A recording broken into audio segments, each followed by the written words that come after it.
What is going on, fellas? Today we're back with another NBA video. I know it's been a while. I've been away. I was out for a week, so now we're back, ready, full swing to go back into the NBA playoffs. We have a lot of action to cover. We have 3 main games to go over. I'm going to be going over the full slates for those, as well as our recap. I'm just going to go over the month. We are up 6.8 units on the month so far. We're on a run of right now over 11 units in total between MLB and in the NBA over the past 4 days. So let's keep that rolling as well. Not going to really stay too much on that because we haven't been getting into specifics recently. But starting tomorrow, we're going to get back into the full recaps of everything. But that's been the month so far for the NBA. We're still doing our daily live streams on the MLB side of things. So make sure to tune into those in the morning if you're going to be betting on the MLB. With that being said, let's hop straight into the games for today. We're going to have 3 main games on. We're going to have the Milwaukee Bucks against the Indiana Pacers, the Memphis Grizzlies versus OKC, and we're going to have the Minnesota Timberwolves versus the Los Angeles Lakers. The over-unders of this game are pretty similar. Obviously, 228.5, 229, 210.5. 210.5 seems to be the lowest line and most accurate line compared to the rest. The Milwaukee Bucks, Pacers, I would lean the over in that one.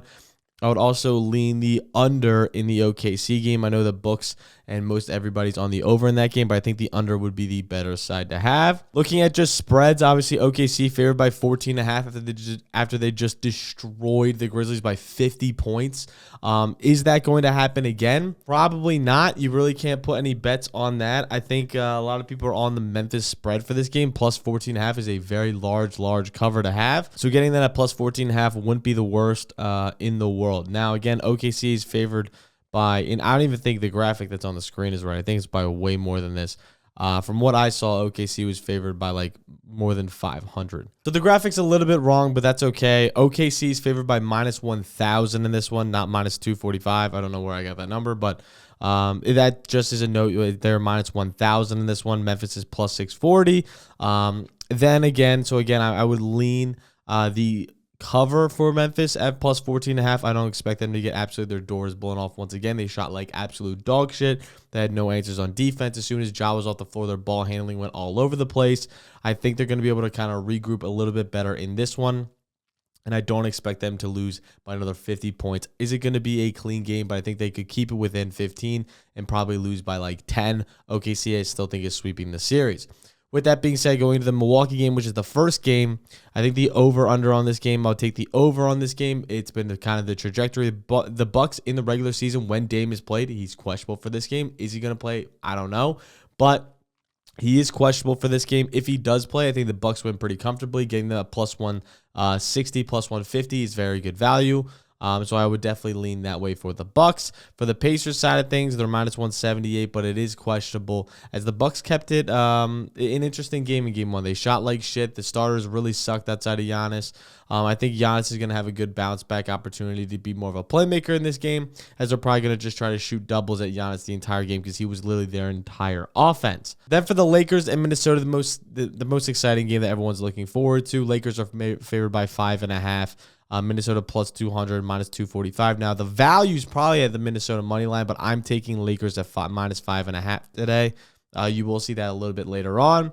I think the Lakers are a real good bet in this one as they're going to bounce back at home, where they were in a pretty close game with Minnesota for most of the game. Obviously, got away from them at the very end.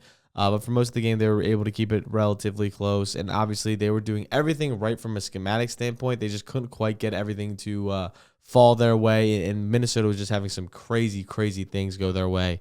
Plus, Jackson Hayes went down a little bit early in that one, so he didn't get to play the full game there. I think he's expected to make a return in this one. He is. So we will see more Jackson Hayes minutes in this game. And I'm going to like the Lakers to cover the 5.5 marker there. Now, heading into the plays for today, I do have about, what am I looking at? 5 plays for today. So let's hop straight into those. Starting with that Minnesota and Lakers game, we do have LeBron James to go over 24.5 points. Obviously struggled in game 1, only 19 points, but he only took 2 free throw attempts and shot 1 for 5 from 3-pointers.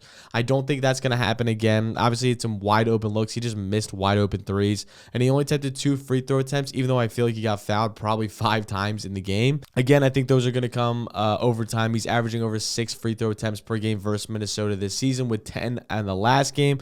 I think he's going to get around there again. He could see up to 8 free throw attempts, and if he does see that, that's probably an extra 5 points he added to his plate. Plus, I think he goes 2 for 5 or 2 for 6 from 3, not just 1 for 5. I think he's going to be able to pick it up. In the last 15 games, they allowed the 3rd most points to the pick and roll ball handler, which is where LeBron scores almost all of his points. So, again, he should be able to see a lot of volume here. They're probably going to have to double Luka as he dropped almost 40 last game. I expect LeBron to kind of get a little bit more leeway in this one, and to get over 24.5 points feels like a really good spot. Then we have Anthony Edwards go over 5.5 rebounds for plus 100. I really like this spot. And has crushed this line all playoffs, hitting over this in 63% of games. It was averaging 7 rebounds per game last season when he was in the playoffs. Now, Ant versus the Lakers is hit over this line in 5 of the last 5 games versus this Lakers team, and recorded 9+ rebound chances in each one of those games. So he's seeing the volume, he's seeing the chances in games where he's played 37+ minutes, which he should easily see today as long as he doesn't get injured. He's hit overall on this line in 62% of games this season, and he's had 11 rebound chances last game, so I expect something similar here today, and Ant should crush over the 5.5 marker. We're also going to be taking the Lakers to cover -4.5 is where I got it at -124 on FanDuel. By the time you're seeing this, is probably 5.5, but I do like both of those lines. Lakers -4.5 feels like a really good spot, though. Then in the Milwaukee game, I took Giannis to go over 6.5 assists. I understand we got burned the last time with him, but I think he can hit the 6.5 assist marker pretty well. Obviously, huge letdown, only 1 assist last game, but that was because the starters shot 5 for 20 from the field. I don't think they're going to shoot 5 for 20 from the field. I don't think Kuzma's going to go 0 for 5 and have 0 stats. I think this team's going to shoot better. Obviously, that kind of feels like an anomaly. Giannis has been kind of the point god. Even with Dame back, I think he has a really good chance to have over on the assist marker. And with Dame back, that's going to create some more spot-up shots on the outside perimeter for him to knock down in these assist markers. He had 8 potentials last game. I think we see that go up to probably around 11 this game. And for him to knock down 6 or to get 6.5 assists feels like a good spot for plus 100 value. I'm also going to be taking the Bucks money line. I got at plus 160 on DK. He was probably 150 now by the time you're seeing this. But I do like the Bucks money line, especially if Dame comes back. They won 3 out of 4 games against Indiana earlier this season in the regular season. Most of those with Dame. So as long as Dame is playing, I feel really confident. And if he even doesn't play, I still think this Giannis-led Bucks team, as long as they shoot better as the starting 5, I think they can compete with this Pacers team pretty comfortably. And this can turn into a very good game. And the Bucks could easily squeak one out and tie the series going to 1-1. Those are my plays for today. Don't have any plays in the OKC game. I'm kind of worried it's going to be a wash, so I don't really want to touch it too much. But if anything, I'll lean some unders in that game. So make sure to stay tuned in the Discord in case I add any games for that. But for the most part, this is what it's looking like for tomorrow's games. Make sure to like, make sure to subscribe, all sorts of fun shit down below. That's the best way to support the channel. Let me know what you guys are taking for today's games, and I'll catch you guys next time. Peace.